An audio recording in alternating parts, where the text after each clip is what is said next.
Dok, apa kabar? Baik, baik sekali. Terima kasih Pak Beng. Dok, senang sekali perjumpaan pertama, pertama pada waktu kita COVID ya dok ya. Tidak sama-sama kenal, tapi rupanya sampai sekarang Klinik Prime ada 2 cabang ya. Satu di Nana Rohana, satu lagi di Jalan Ahmad Yani, tepatnya di Jalan Mangga itu tadi ya. Jalan Nanas. Jalan Nanas. Belokan Jalan Nanas. Ya, dok, pengen tahu dulu nih spesialis nih di Prime apa aja? Dan nanti kita tanya, karena selama ini saya sudah beberapa merekomendasikan pasien-pasien saya dan ternyata sembuh, bersyukur, dan juga tanpa harus keluar negeri. Iya. Oke, pengen tahu, Klinik Prime itu servisnya apa aja dok? Iya, untuk yang di Jalan Nana Rohana, kami ada beberapa orang spesialis, jadi bukan hanya spesialis mata, tapi ada internis, ada THT, ada syaraf, dan juga gigi spesialis. Ya, jadi bukan hanya klinik mata saja. Sedangkan kalau yang di Jalan Ahmad Yani memang hanya klinik khusus mata dengan berbagai konsultan. Oke, nah saya sudah merekomendasi untuk 2 pasien saya dan sembuh karena tadinya harus ke Singapura dan Malaysia. Kalau klinik mata, servis apa aja yang bisa dilakukan dok? Sebetulnya klinik mata Prime Ahmad Yani maupun klinik mata kita sebutnya Priangan Medical and Eye Center memiliki alat yang sangat lengkap. Kita bisa melakukan pemeriksaan dasar, lalu bisa melakukan operasi mulai dari yang ringan ya, operasi bagian mata luar, katarak, glaukoma, penyakit retina, dan juga kosmetis, jadi blefaroplasti. Karena konsultan kami lengkap. Oke, iya. Dan katanya dengar-dengar bisa terima BPJS juga ya dok ya? Iya, kami di 2 tempat bisa terima BPJS. Oke, nah kali ini boleh tepuk tangan dong buat kita semua, terima kasih. Nah dok, hari ini kita di Bandung Medical Fair 2024. Kira-kira informasi apa yang mau dokter sampaikan? Kami klinik mata Priangan Medical and Eye Center, Nana Rohana dan juga Ahmad Yani dalam waktu dekat akan mengadakan beberapa acara ya dalam rangka World Sight Day dan juga beberapa pelatihan baik untuk dokter-dokter umum maupun untuk spesialis mata. Karena klinik kami itu kan banyak konsultan ya, jadi kami mengadakan pelatihan untuk para dokter spesialis mata. Dan untuk tahun depan kami rencananya akan ada alat baru, yaitu alat lasik yang terbaru yang kita sebut biasanya dengan Smile Pro. Jadi kalau di Bandung itu belum ada. Jadi nanti nomor 1 di Bandung. Wow, oke. Boleh tepuk tangan dong. Smile Pro. Iya. Oke. Dan yang saat ini kami bawa di sini adalah alat untuk pemeriksaan dry eyes. Nah, jadi banyak sekali baik para senior maupun yang masih muda juga sekarang banyak yang dry eyes ya, matanya kering sehingga mengganggu aktivitas sehari-hari. Sesudah dilakukan pemeriksaan nanti di sini, apabila diketemukan adanya dry eyes bisa ditindaklanjuti ya dengan IPL atau suatu tindakan laser sehingga air matanya itu fungsinya jadi kembali menjadi normal atau baik. Perlu dioperasi atau gimana? Bukan dioperasi, tapi dia hanya tindakan yang simple, yang mudah dilakukan pada saat kita kontrol sehari-hari di poliklinik mata. Oke. Ya. Oke. Dan dok, ini ada tema kelainan refraksi pada anak. Ya. Apa itu dok? Silakan kita berikan kesempatannya dokter Yeni. Oke, terima kasih Pak Beng. Saya mulai ya. Halo, selamat sore. Ini mungkin jamnya agak injury time ya, agak jam ngantuk, tapi mudah-mudahan ibu dan bapak semuanya masih konsentrasi untuk mendengarkan ya. Oke. Pertama saya ingin memperkenalkan diri terlebih dahulu ya. Mungkin ada yang belum kenal, saya Dr. Yeni, spesialis mata. Saat ini berpraktek di Priangan Medical and Eye Center di Jalan Nana Rohana nomor 37 dan di Klinik Prime Center Ahmad Yani di Jalan Ahmad Yani nomor 271C. Ya. Nah, kenapa hari ini saya ingin membahas tentang kelainan refraksi? Nah, kalau saya lihat di sini pada pakai kacamata nih, Bapak yang di sini pakai kacamata, di belakang Pak Stenik juga sebenarnya pakai kacamata ya. Bapak pakai kacamata, Ibu Lilis pakai kacamata. Nah, ternyata kita itu banyak sekali yang memakai kacamata ya. 50% dari masyarakat itu menggunakan kacamata. Jadi ada kelainan refraksi. Nah, bagaimana kalau anak-anak kita kelainan refraksi? Pasti sedih ya. Aduh, kenapa saya pakai kacamata? Anak saya pakai kacamata juga. Nah, untuk itu kita perlu lebih tahu tentang kelainan refraksi. Kelainan refraksi itu macam-macam ya. Kalau yang matanya normal tidak pakai kacamata, kita sebut matanya emetrop. Jadi dia itu tidak pakai kacamata. Tapi kalau yang matanya minus, kita sebut miopia. Wah, ini enggak ini. Nah, miopia itu yang kiri atas ya. Ini kayaknya kurang, oh ya, karena merah jadi nggak ketunjuk ya. Ini miopia itu rabun jauh. Ini yang terbanyak. Anak-anak itu terbanyak miopia. Selain itu ada mata namanya hipermetropia.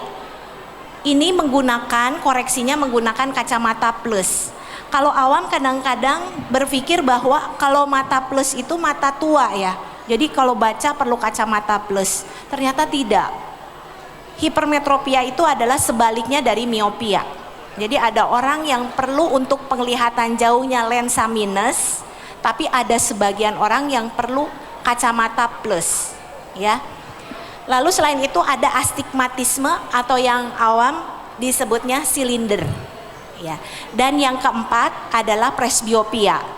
Pada senior yang kita mulai usia 40 tahun harus menggunakan kacamata baca karena kemampuan untuk membaca dekatnya berkurang. Nah, itu kita sebut presbiopia. Ini semuanya adalah kelainan refraksi. Pada sore hari ini saya titik beratkan di miopia saja, ya.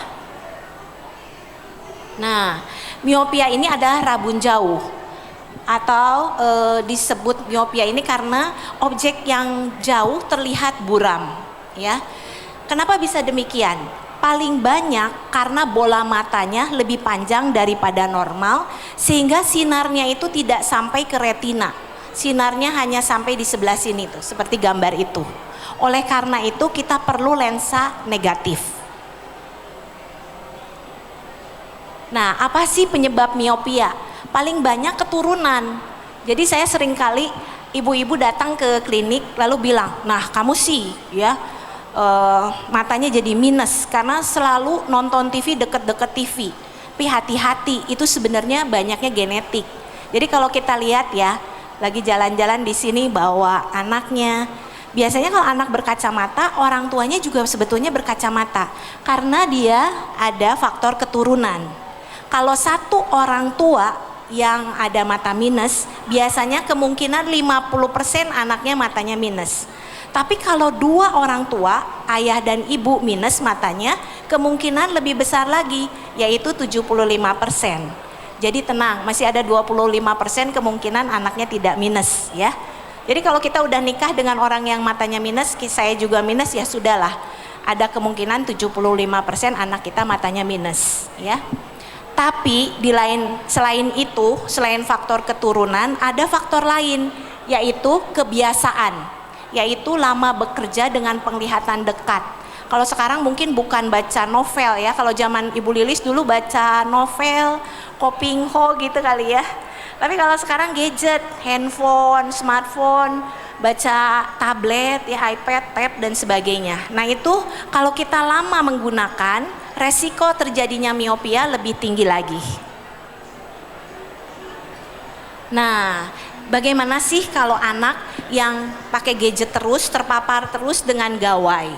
Selain tadi resiko miopianya meningkat, juga bisa terjadi astenopia. Astenopia itu adalah gejala-gejala mulai dari matanya capek, penglihatannya tambah buram, penglihatannya jadi double, sakit kepala, matanya berair, dan yang sering itu pegal di kelopak mata. Ya, jadi matanya tuh capek.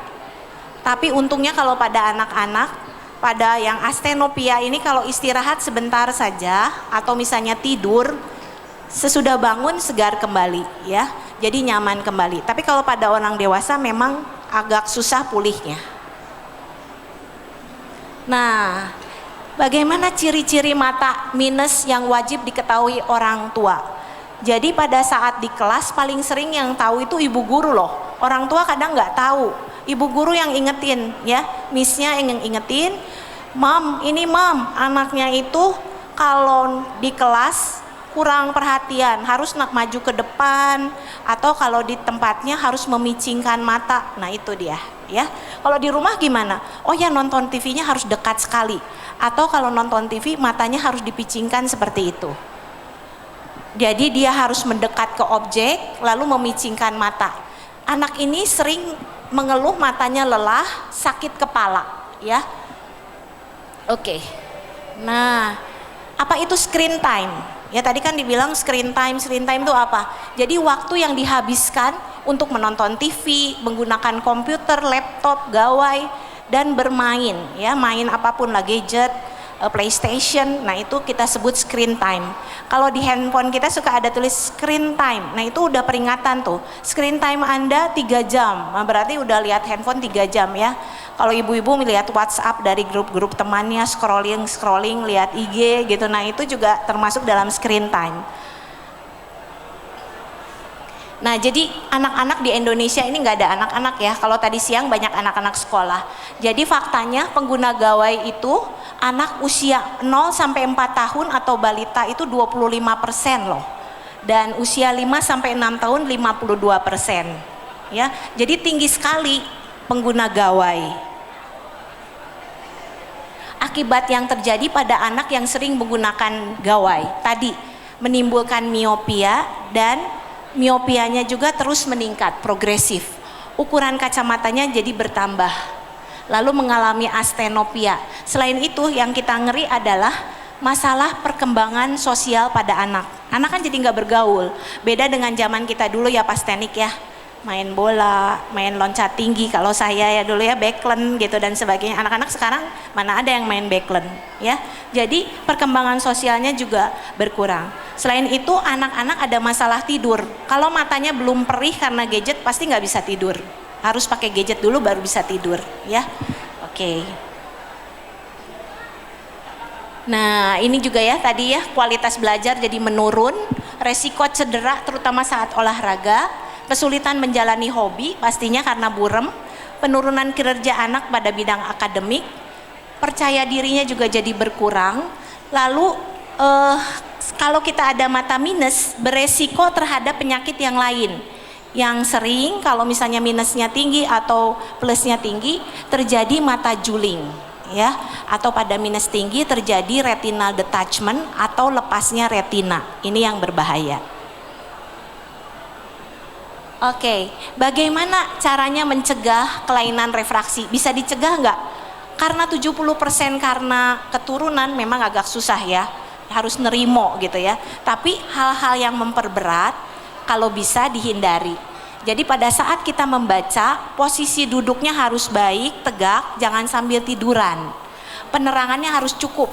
Kan anak-anak paling seneng banget lihat handphone, lampunya sudah dimatikan supaya orang tuanya nggak tahu. Nah, harus cukup penerangannya.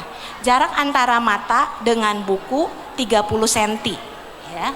Lalu mengistirahatkan mata, kalau sebaiknya sih nanti ada istilah 20-20-20 ya. Pada saat membaca atau pakai komputer, sesudahnya tuh harus istirahat yang cukup. Dan yang penting juga mengkonsumsi makanan yang sehat dengan gizi yang seimbang. Kalau dulu kan kita bilang minum jus wortel ya, boleh saja, tapi nggak usah terlalu banyak. Yang paling penting makanan kita komposisinya baik ya.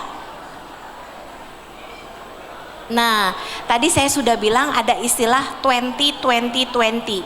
Artinya setiap 20 menit kita menggunakan gadget ya atau gawai, atau kita melihat pakai komputer, baiknya mengalihkan pandangan atau melihat jauh sejauh 20 feet.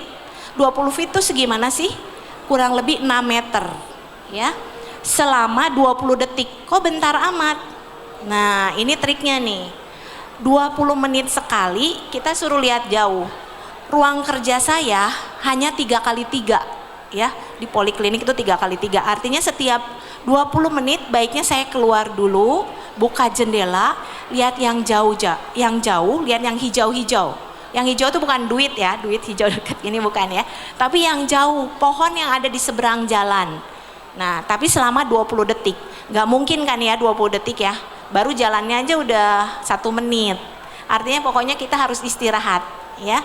Kenapa? Karena pada saat kita menggunakan gadget, yang capek itu bukan hanya mata, tapi kepala, leher, pundak, punggung, semuanya capek.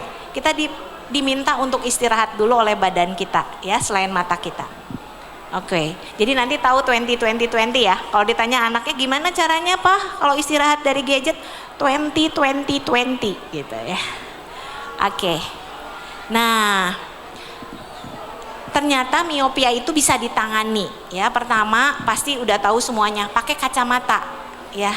Kacamata itu kalau misalnya baru -1, -2 oke, gak terlalu tebal. Tapi kalau orang yang minusnya udah lebih dari 6 tebal banget ya. Jadi pasti kurang nyaman. Oleh karena itu ada lensa kontak. Lensa kontak itu ada lensa kontak yang soft lens, ada yang hard lens, lensa kontak keras. Nah, pada saat ini memang ini udah cukup lama nih. Ada operasi dengan sinar laser ya yang kita kenal, nanti saya jelaskan lagi. Dan ada satu lagi nih. Kalau LASIK sih udah biasa ya. Ini ada namanya ICL. Lensa yang ditanamkan di mata ya.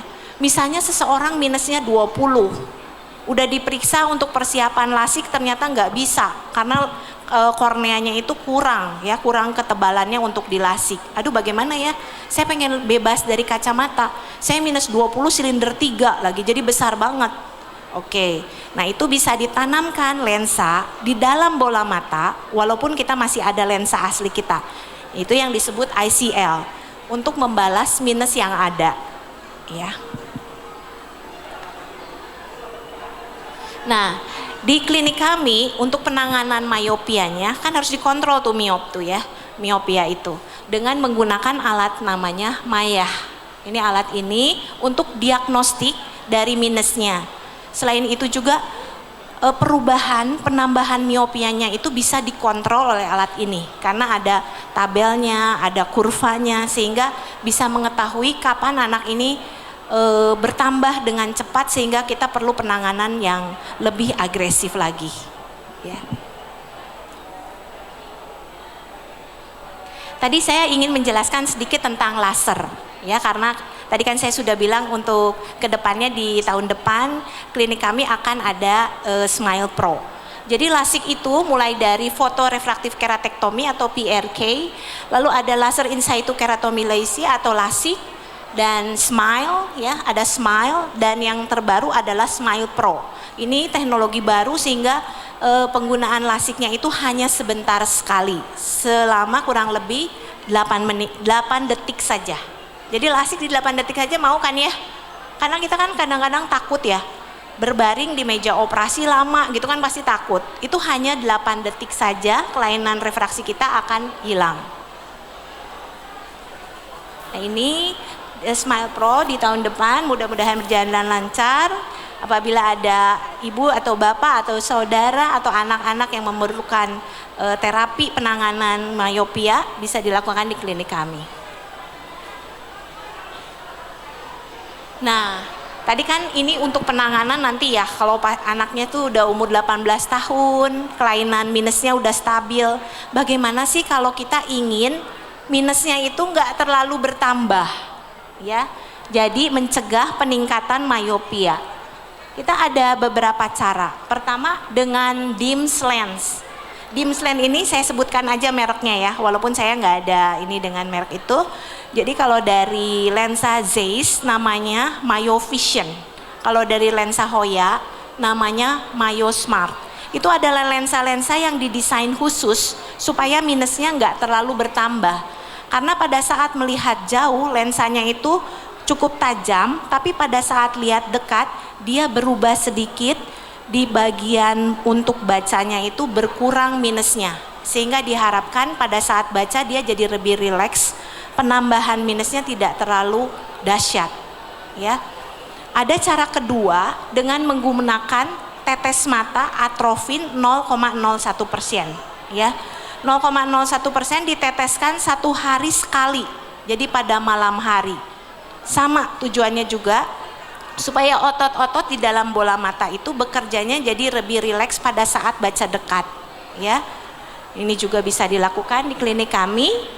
Dan yang ketiga adalah ortho-K atau ortokeratologi. Saya akan menjelaskan lebih jauh tentang ortokeratologi ini. Nah, terapi ortho-K ini sering disebut sebagai terapi tidur. Pada saat tidur, anak ini menggunakan lensa kontak keras, ya, RGP, yang didesain khusus untuk mengoreksi miopia dan astigmatisme tanpa operasi pastinya, ya. Nah, jadi si anaknya itu menggunakan lensa pada saat tidur.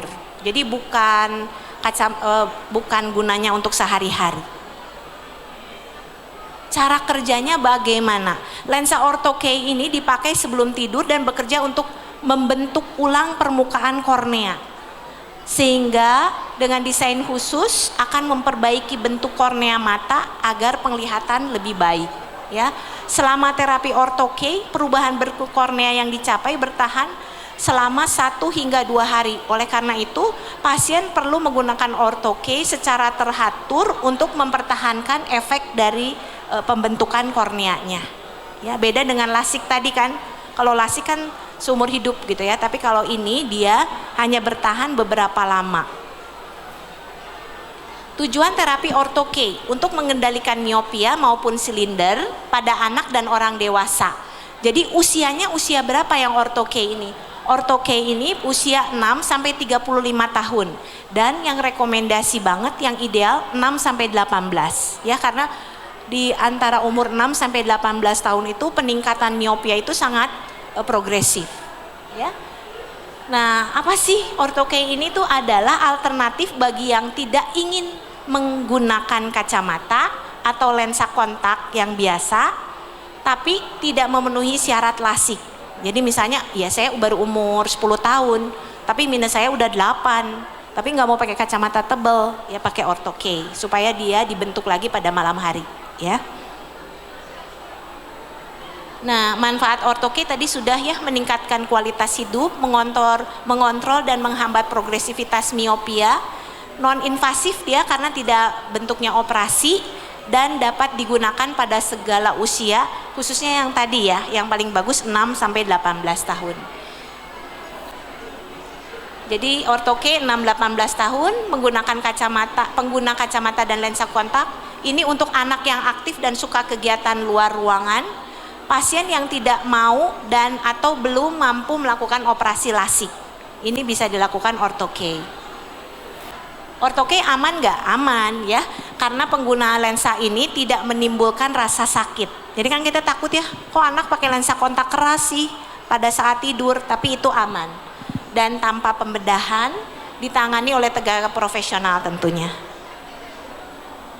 Nah, ini ortho-K di klinik kami. Jadi klinik kami juga dengan adanya alat yang tadi, Maya untuk myopia control, kami bisa melakukan penatalaksanaan lanjutannya dengan menggunakan ortho-K bila belum akan dilakukan lasik. Ya, tadi ini yang saya sebutkan bahwa kami berkontribusi dalam World Sight Day. Ini adalah untuk dokter-dokter umum. Mungkin di booth-booth ini ada dokter umum yang ingin mengikuti acara ini. Ini ada SKP Kemenkes, ya, kalau buat dokter tuh SKP Kemenkes sekarang tuh adalah sesuatu banget, ya. Ada 2 SKP didapatkan di acara World Sight Day 2024, Love Your Eyes Kids. Jadi memang kebetulan tema tahun ini adalah untuk anak-anak. Lalu klinik kami, karena banyak sekali konsultan yang bekerja di klinik, kami mengadakan master class untuk toric, the role of toric correction in premium cataract surgery. Jadi kalau operasi katarak itu, kalau zaman dulu kan hanya menghilangkan kataraknya saja, tapi kalau sekarang menghilangkan juga kelainan refraksi yang tadi disebutkan, baik miopia, hipermetropia, astigmatisme, juga presbiopia, karena penggunaan lensa yang ditanamkan pada saat operasi katarak, ya, ataupun pada saat yang tadi, ya, operasi-operasi yang lainnya. Demikian, mudah-mudahan bermanfaat. Terima kasih semuanya. Makasih Pak.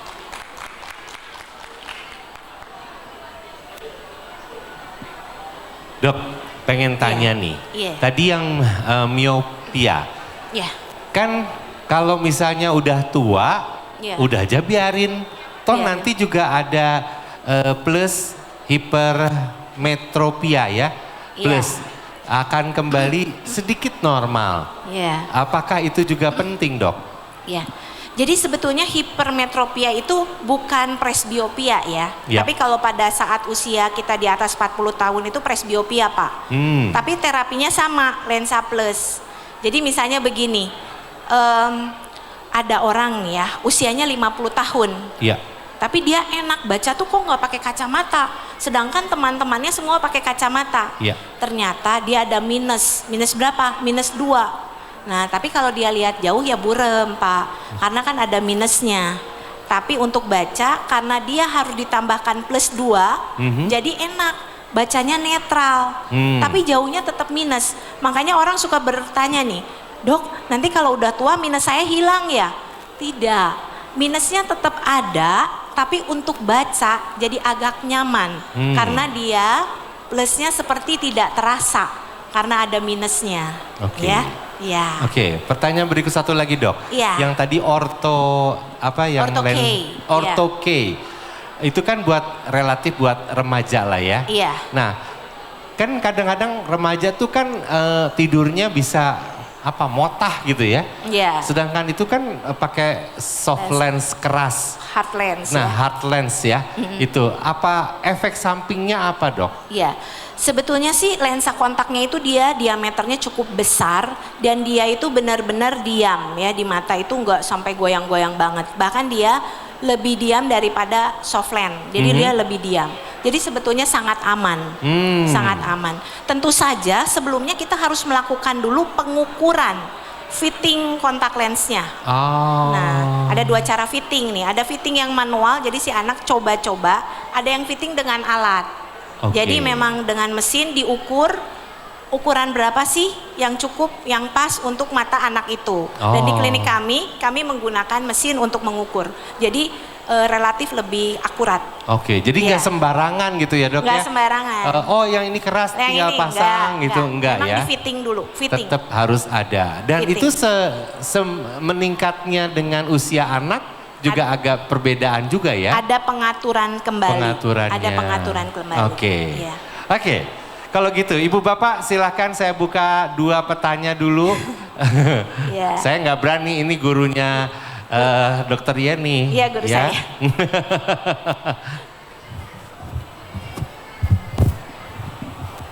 Terima kasih. Selamat siang anakku sayang. Saya ingin bertanya. Bu. Mengenai miopia tadi kan minus kan? Nah, sekarang kalau misalnya anak punya kelainan mata miopia, tapi ada tambahnya silinder, gimana? Terima kasih. Nah, jadi kalau miopia itu tadi saya sebut anak-anak itu panjang bola matanya lebih daripada normal. Kalau silinder itu korneanya, kelengkungannya kurang sempurna. Sehingga pada saat melihat sinar yang masuk itu dia tidak pada satu titik. Artinya jadi berbayang. Nah, miopia bisa berdiri sendiri minus saja. Atau silinder bisa berdiri sendiri silinder saja, tapi bisa bergabung jadi minus dan silinder. Jadi nanti lensanya bukan lensa minus, bukan sferis minus, bukan silinder minus, tapi sferosilindris. Jadi lensa gabungan. Yang kayak gitu banyak sekali, banyak yang minus dengan campuran dengan silinder. Dulu banyak nggak ketahuan Bu, waktu zaman dulu, karena mesinnya yang belum canggih. Mungkin dulu silinder setengah tuh nggak ketahuan. Tapi kalau sekarang ketahuan karena adanya mesin. Terutama di prime ya Dok ya. Pak Beng. Berikutnya Ibu dulu itu ya.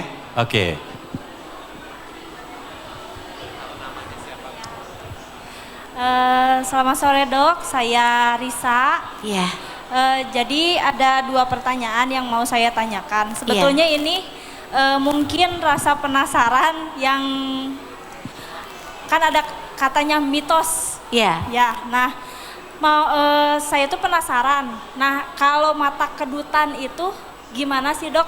Iya. Ya, terus kan kemarin-kemarin nih, kalau kedutan biasa kan cuma tetet gitu aja. Nah, Iya. kalau kemarin saya pernah kedutan tuh lama, hampir 10 menit gitu. Iya. Jadi terus kedutan mata yang sebelah kiri.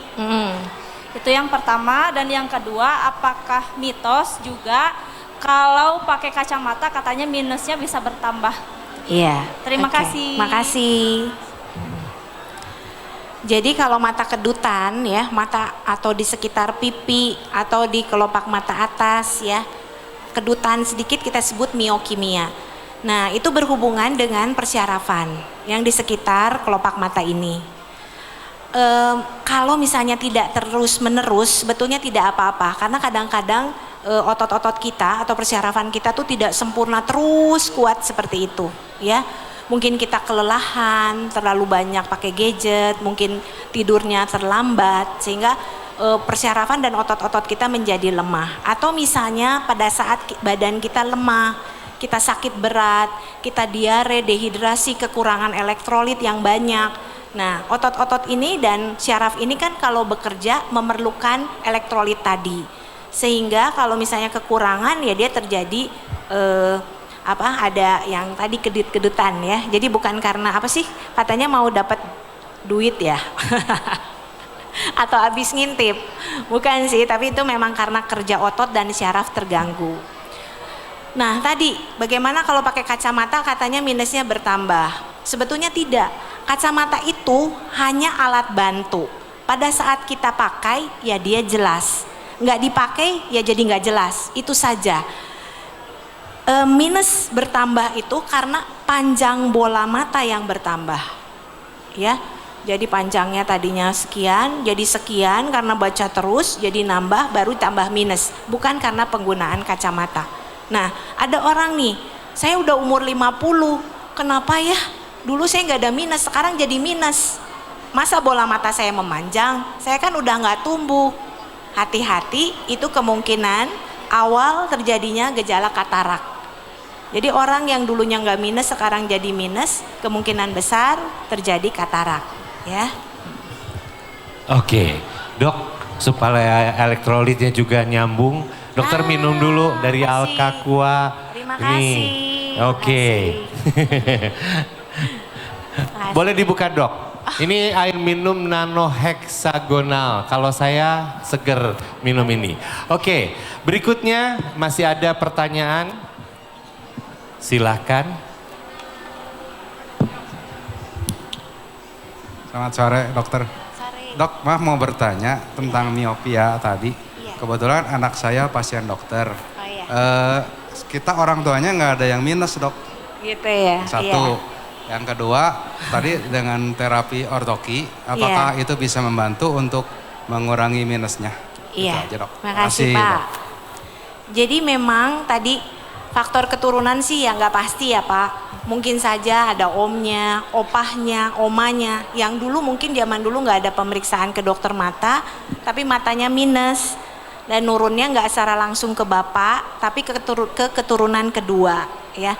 Kalau saya suka bercanda deh ya, misalnya ada kamu matanya minus, padahal kan mama papanya juga minus ya. Itu tuh artinya bener anak ibu gitu. Jadi bukan berarti anak bapak bukan anak bapak. Tapi ya udah kita syukuri aja ya. Yang paling penting kalau kita pakai kacamata penglihatannya bisa maksimal. Tidak terjadi mata malas atau ambliopia. Itu udah syukur banget ya.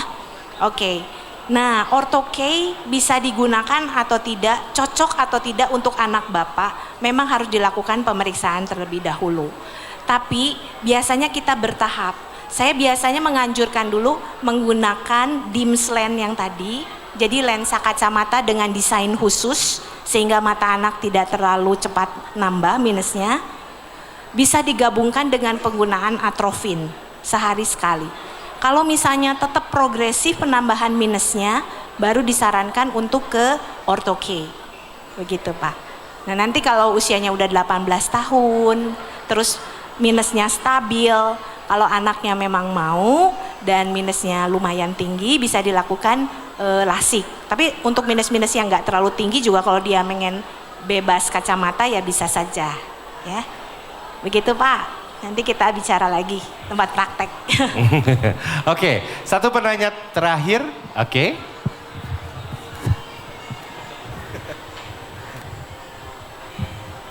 Selamat sore dokter. Sore Pak. Dokter, kalau seperti saya ini kan udah minus. Iya. Lalu ada plus juga. Iya. Nah kalau di lasik itu bagaimana jadinya? Iya. Hilang dua-duanya? Iya Pak. Nah kebetulan sekali kalau untuk saat ini kan memang tadi saya bilang bahwa mesin lasik yang menentukan ya. Jadi ada satu alat namanya presbyon. Jadi bisa dilakukan lasik untuk mata-mata yang plus ya. Jadi nanti kita tunggu teknologinya yang ada di Prime untuk presbyon ini. Presbi lasik ya. Jadi nanti Bapak bebas kacamata sebebas-bebasnya. Mau seperti itu Pak? Saya juga mau ya. Pak, sebetulnya selain itu ya Pak, selain tadi lasik ya, kalau kita usia udah lumayan misalnya seperti saya ya, saya kan udah hampir 60 tahun. Saya kalau misalnya mau dilasik, saya korneanya kayaknya udah kurang pas deh. Mungkin saya lebih memilih melakukan operasi katarak dengan lensa yang multifokal. Jadi lensa-lensa kami sebutnya kalau di Prime lensa diamond yang bisa mengatasi rabun jauh, astigmat, silinder, dan juga mata plus gitu. Jadi harus diperiksa dulu. Jadi lebih cocok pakai yang mana. Ada orang misalnya masih muda kita lebih arahkan ke ICL. Jadi di dalam bola matanya langsung ditanamkan lensa. Ada mungkin yang lebih cocok ke lasik, ada yang lebih cocok ke operasi seperti katarak. Jadi walaupun lensanya masih jernih, relatif jernih, tapi bisa dilakukan seperti operasi katarak penanaman lensa menggunakan lensa diamond tadi. Oke, ini menarik banget ya. Menarik, sangat menarik. Jadi sebetulnya yang dulu-dulu hanya terbatas dengan kacamata plus, minus, cylinders.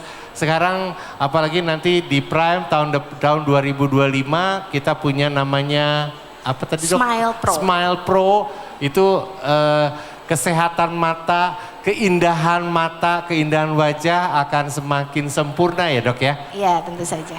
Oke. Terima kasih. Baik, Bapak Ibu boleh kita berikan sambutan tepuk tangan untuk Dr. Yeni Nur. Terima kasih banyak. Dan dok ada kenang-kenangan dari panitia yang akan diberikan oleh saudara Erik untuk dokter atas kesediaannya mengisi dan juga memberikan harapan untuk kita semua.